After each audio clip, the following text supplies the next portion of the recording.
Hello everyone. JEE mains advance में कभी-कभी quadratic equation के इतने आसान सवाल पूछे जाते हैं, लेकिन वो काफ़ी ट्रिकी होते हैं। जैसे इस क्वेश्चन में पी क्यू आर एस तुम्हारे रियल नंबर दे रखे हैं और मेरे पास 3 क्वाड्रेटिक एक्सप्रेशन है और इनका प्रोडक्ट 0 के बराबर है। और मुझे ये पता करना है कि ये जो पूरी इक्वेशन लेफ्ट में लिखी है, इसके कितने रूट्स होंगे और कितने रियल होंगे, कितने इमेजिनरी होंगे और मिनिमम या फिर मैक्सिमम के बारे में बात करें, नंबर ऑफ रूट्स के बारे में। तो मेरी जान इस सवाल को देखते ही बच्चों को ये लगता है सर ये इसको 0 कर दो, इसको 0 कर दो, इसको 0 कर दो। बात तो ये सही है, तीनों जो क्वाड्रेटिक इक्वेशन है, अगर तीनों एक्सप्रेशन को अगर तू अलग-अलग 0 करेगा तो उसके टोटल 6 रूट्स आएँगे।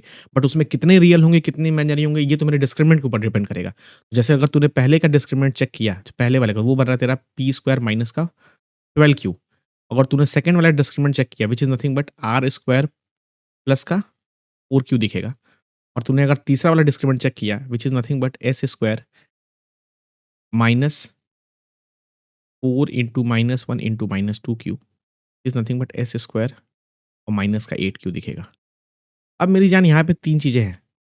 देख P square, Q square, R square ये तो पॉज़िटिव है। तो इसका मतलब P square, R square, S square ये तो पॉज़िटिव है। इसका मतलब जो डी1, डी2, डी3 है वो क्यू के ऊपर डिपेंड करेगा।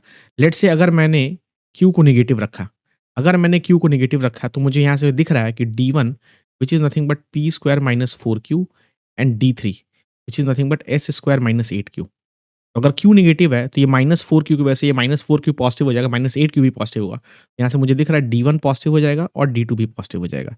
और अगर डी1, डी2 पॉज़िटिव हो जाएगा तो पक्की बात है यहाँ से तो तेरे को रूट्स मिल जाएँगे, 4 रियल रूट्स मिलेंगे, राइट?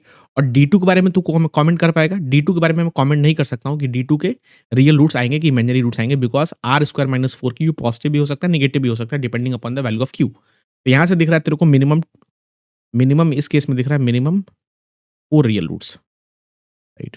अब एक और केस देखते हैं कि जब क्यू पॉजिटिव है।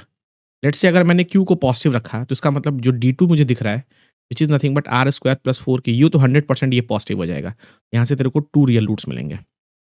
और बाकी डी1 एंड डी3 के बारे में हम कोई कमेंट नहीं कर सकते, नो कमेंट्स। बिकॉज़ उसके बारे में हम नहीं पता कर सकते कि वो पॉजिटिव होगा कि नेगेटिव होगा। और जब डी1 और डी3 के बारे में हम नहीं पता कर सकते इसका मतलब हम ये बोल नहीं सकते कि डी1 और डी3 पॉजिटिव होगा या नेगेटिव होगा, तो मैं उसके रूट्स के बारे में पता नहीं कर सकता कि वो रियल होंगे या इमेजिनरी होंगे।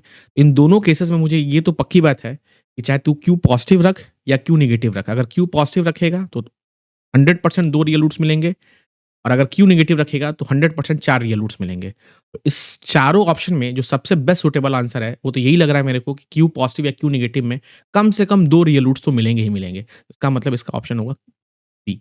और ऐसे और भी इंटरेस्टिंग वीडियो को जानने के लिए चैनल को लाइक कर, शेयर करो और सब्सक्राइब कर।